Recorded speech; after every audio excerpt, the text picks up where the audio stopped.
39 श्लोक तक कृष्ण सांख्य योग का बात बोला था। अभी क्या कृष्ण कर रहे हैं? अभी सांख्य योग में भक्ति योग का बात बोल रहे हैं।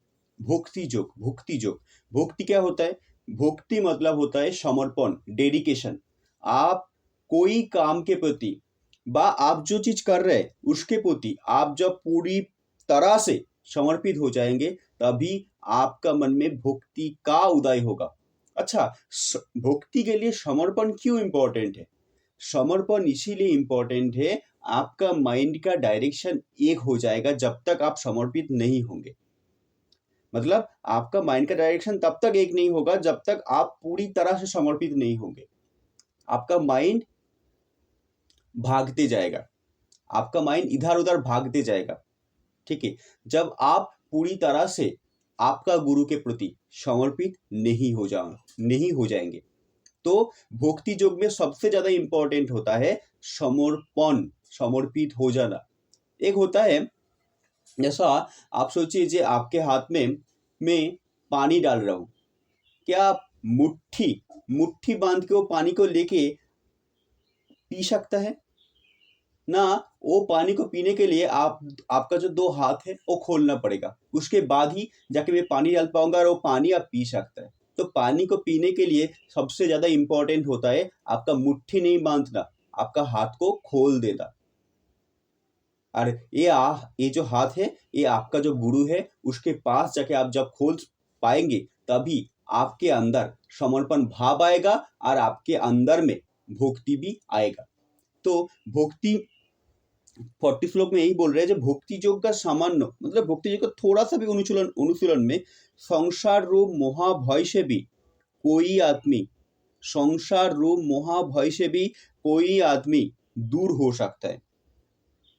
संसार रूप महाभय, पहले फर्स्ट पॉइंट आता है संसार क्या होता है। संसार होता क्या है? संसार आपका मन में जो सेंसेशन है ना, आपका मन में जो फीलिंग्स है आपका फैमिली के प्रति, बाहर का जो भी चीज आप अर्जित किया है उसके प्रति, ये सब कुछ आप छोड़ दीजिए। उसके बाद देखिए संसार है क्या? कुछ नहीं है। जो फीलिंग, जो सेंसेशन, जो आपका जो पास्ट का जो पिक्चर है, पास्ट का जो मेमोरी है, ये आप पकड़ के रख देता है और यही हो जाता है संसार। ठीक है, जब आप ये छोड़ देंगे तब संसार और कुछ भी नहीं है। और जब तक नहीं छोड़ पाएंगे तब तक संसार आपके लिए एक बहुत ही ज्यादा प्रॉब्लम का काम करेगा। एक बार बोल रहे हैं संसार रूप महाभय। संसार में डर की आता है? सच में आपके मन में भी डर आता है क्या? जरूर आता है। क्या का डर आता है? पहले आप जो अर्जित किया है उसको खोने का डर। क्या क्या अर्जित किया है? आप धन संपत्ति अर्जित कर सकते हैं और हो सकते है किसी के साथ अच्छे रिलेशनशिप बना सकते हैं। मतलब आपके एक गर्लफ्रेंड है वो छोड़ जाएगा, ये भी आपको डर लगता है। ठीक है, और उसके बाद आपका एक जॉब है, आपका एक नौकरी है, वो भी छूट जाएगा, इसका भी डर रहता है। उसके बाद आप जो पाना चाहता है उसका भी डर है। मतलब आपका नौकरी आज है, आप प्रमोशन चाहता है लेकिन आपको प्रमोशन मिल रहा है नहीं, ये प्रॉब्लम है, इसमें भी डर लगता है। आपका बिजनेस है, बिजनेस का ग्रो करना चाहता है लेकिन ग्रो करने के लिए इन्वेस्ट करना पड़ेगा, तो आपको पैसा खोने का भी डर रहता है। हर एक पॉइंट में आप डर से ही जीते हैं, हर एक चीज में आप डरता है। तो ये भक्ति योग का अनुशीलन जो है ये आपका मन में एक क्लैरिटी लेके आके देगा, एक क्लैरिटी आपका मन में आ जाएगा और एक क्लैरिटी लेके आने का कारण ही आपका माइंड एक डायरेक्शन में जाएगा। ठीक है, उसके बाद 41 में यही बोल रहे जे हे कुरुनंदन निश्चयात्मिक बुद्धि एक निष्ठ होता है। एक निष्ठ, ये बहुत ही एक अच्छे वर्ड है। एक निष्ठ मतलब क्या है? आप कोई भी काम कीजिए विदाउट फोकस कर सकते हैं। कोई भी काम में जब आपका फोकस नहीं रहेगा कभी भी वो काम आप कर ही नहीं सकते हैं। फोकस हर एक काम के लिए इंपॉर्टेंट है। जो आदमी के पास फोकस रहता है ना वो सबसे अलग हो जाता है। लेकिन जिसका व्यावसायिक बुद्धि, मतलब व्यावसायिक बुद्धि क्या है? पाना, मिल जाए, जितने चाहे मेरे को मिल जाए, मैं कुछ दूंगा नहीं लेकिन मिले, बस। जो ऐसे एटीट्यूड जिसका मन में रहता है, व्यावसायिक बुद्धि, जिसको सिर्फ पाना है, उसका नेचर है, वो कभी भी फोकस में आ ही नहीं सकता है। मतलब पाना, जिसका भोग और विलास ऐसा ही एटीट्यूड है, उसका मन कभी भी फोकस में आ ही नहीं सकता है। मतलब ये पद अवलंबन करने के बाद, जो ये पद अवलंबन करता है, मतलब भक्ति योग का जो ये पद अवलंबन करता है, उसका बुद्धि एक निष्ठ हो जाता है, मतलब उसका बुद्धि फोकस में आ जाता है, उसका बुद्धि कॉन्सेंट्रेट हो जाता है एक पॉइंट के प्रति। और जब आपका बुद्धि एक पॉइंट के प्रति फोकस हो जाएगा ना, कोई भी काम हो आप अचीव कर लेंगे, आपके लिए कोई भी काम मुश्किल होगा ही नहीं। कोई भी काम अचीव करने के लिए सबसे ज्यादा जो इंपॉर्टेंट होता है वो होता है कॉन्सेंट्रेशन। और कॉन्सेंट्रेशन तब आएगा जब आपका माइंड एक डायरेक्शन में जाएगा।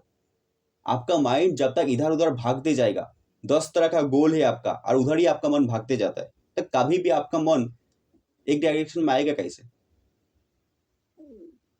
समझ पा रहे? आप आप एक साथ में, आपको एक साथ में मैं खाने का जो थाली है उसमें से चावल दे दिया, साथ में थोड़ा सब्जी दे दिया, उसके साथ दाल भी दे दिया, उसके साथ थोड़ा मछली भी दे दिया, थोड़ा मिठाई भी दे दिया। आप क्या किया, सबको एक साथ में मिला के खा लिया। इससे क्या होगा, सबका जो अलग अलग स्वाद है, आप कभी भी उस स्वाद को आस्वादन कर ही नहीं सकता है। उस स्वाद को अच्छे से आस्वादन तब कर पाएंगे जब आप एक एक चीज को अलग अलग से खा सकता है। एक एक चीज का खाने का जो आनंद होता है वो धीरे धीरे आपके अंदर ले सकता है। तो इसके लिए कोई भी एक काम को जब तक आप चूज नहीं कर पाएंगे, आपके मन जब 10 तरह का चीज में भागते जाएगा, तब कभी भी आपका बुद्धि एक निष्ठ होगा ही नहीं। বলে হে কুরুনন্দন, অস্থির চিত্ত সকাম ব্যক্তিদের বুদ্ধি বহু শাখা বিशिष्ट एवं बहुमुखी। बहु शाखा विशिष्ट बहुमुखी, ये आपका होता है कि नहीं होता है, आप खुद देखिए। आप आप सपोज सोचिए, अभी मैं आपको कुछ बोल लूंगा, अभी अभी आपके मन में भी हो रहा है, ठीक है, अभी मैं आपको कुछ बोलूंगा, उसी के रिलेटेड जो पिक्चर होता है, उसी के रिलेटेड आपका मन में जो मेमोरी है वो फोल्डर खोल जाता है, ठीक है। उसके बाद जब वो फोल्डर खोल जाते हैं, उसके रिलेटेड और भी, वो फोल्डर के अंदर भी जो पिक्चर रहता है उसी के रिलेटेड और भी एक फोल्डर खोल जाता है। ऐसा करके फोल्डर खोलते खोलते खोलते खोलते खोलते खोलते खोलते ही रहता है, वो फोल्डर कभी बंद ही नहीं होता है। मतलब आपका मन, हम जो बोल रहा हूं वो कभी भी कॉन्सेंट्रेट हो ही नहीं पाएगा। आपका मन बहु शाखा विशिष्ट इसको ही बोलते हैं। जैसा आप बरगद का पेड़ देखता है ना, बरगद का पेड़ में बहुत सारा डाली रहता है, ठीक है। ऐसा ही जब आप मन में कुछ भी एक सिग्नल दे देंगे, उसी के रिलेटेड एक चीज खोलते ही जाएगा, और ये बंद ही नहीं होगा कभी भी जब तक आप खुद नहीं चाहेंगे तो, ठीक है। बहु शाखा विशिष्ट बहुमुखी, मतलब ऐसा बरगद का पेड़ जैसा होगा, एक से एक, एक के बाद एक के बाद एक के बाद एक के बाद एक, ऐसा फोल्डर खोलते ही जाएगा। और बहुमुखी, बहुमुखी मतलब क्या है, इसका डायरेक्शन बहुत तरह, बहुत अलग अलग डायरेक्शन है। जैसा मैं आपको एक चीज बोल रहा हूँ, उसी रिलेटेड आपका मन में एक पिक्चर आ रहा है, और उसी के साथ साथ जैसा मैं आपको एक गुलाब जामुन का बात बोलूँ, तो गुलाब जामुन जब आपको बोलूंगा, उसके साथ आपके साथ साथ में आपके मन में एक पिक्चर आ जाएगा, जब मैं कल बाजार में गया था, बाजार में जाके मैं गुलाब जामुन किया था, गुलाब जामुन में एक कीड़ा था, एक कीड़ा, वो जो खाना बनाया था ना, उसी में पाया था। वो जो कीड़ा जो था, वो जो उधर का जो क्या बोलते हैं, उधर का जो राधुनी जो बना रहे थे, उसके हाथ में था। वो अच्छे से हाथ धुआ ही नहीं था। अच्छे से हाथ धो कैसे पाएगा, वो तो बाजार से सामान ही नहीं लेके आया था। तो ऐसा करते करते करते करते करते करते आपका मन में हार एक करके फोल्डर खोलते ही जाएगा,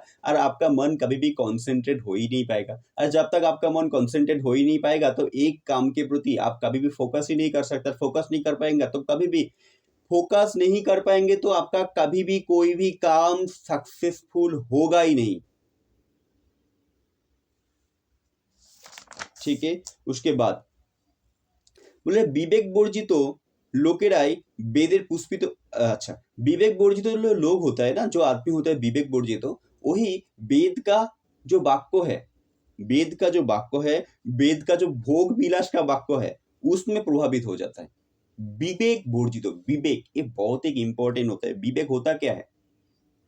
विवेक यही होता है कि आत्मा और अनात्मा इसमें से जो डिफरेंस कर पाएगा, इसको ही बोला जाता है विवेक। आत्मा क्या है, अनात्मा क्या है, आप क्या है, आपका सेंसेशन क्या है, आप सेंसेशन से अलग है कि नहीं है, ना आप ही सेंसेशन है। ये जिसका मन में अच्छे से अंडरस्टैंडिंग क्लियर हो जाएगा, उसका ही विवेक से ही जागा में आ गया है। अब विवेकानंद का तो बात सुना ही होगा ना, उनका अंडरस्टैंडिंग क्लियर था, इसके लिए उनका नाम विवेकानंद, विवेक से आनंद जो हो जाता है, इसी के लिए उसका नाम विवेकानंद दिया गया था। तो विवेक वर्जित जो लोकेरा वेदेर जो पुष्पित वाक्य होता है उसमें से आसक्त होके स्वर्ग सुख भोग, उच्चगुले जन्म और क्षमता लाभ आदि सकाम कर्म के जीवेर चरम उद्देश्य बोल के मान लेता है। अच्छा, ये बंगाली था, मैं आपको हिंदी में ट्रांसलेट कर देता हूँ। बोल रहे वेद का जो पुष्पित वाक्य है, वेद का पुष्पित वाक्य क्या है? आपका कुछ भी काम में प्रेरित करने के लिए क्या किया जाता है? आपको कुछ भी काम में प्रेरित करने के लिए आपको बेनिफिट दिया जाता है, जो आप एक कीजिए आपको ये मिलेगा। ठीक है, ये होता है व्यावसायिक बुद्धि, इसको ही बोला जाता है व्यावसायिक बुद्धि। आप कुछ भी, आप एक काम करते जाइए आपको ये मिल जाएगा। मतलब आप 2 बोरा चावल उठा लीजिए, आपको 200 रुपया मिल जाएगा, तब जाके आप कुछ काम करेंगे। लेकिन आपका मन समाधि में, आपका मन फोकस में तब आएगा जब आप ये सब कुछ चीज छोड़ पाएंगे। मतलब मैं आपको बाहर से छोड़ने के लिए नहीं बोल रहा हूँ, बाहर से जो कर रहे हो सही है, ठीक है, अंदर से छोड़ने के लिए बोल रहा हूँ।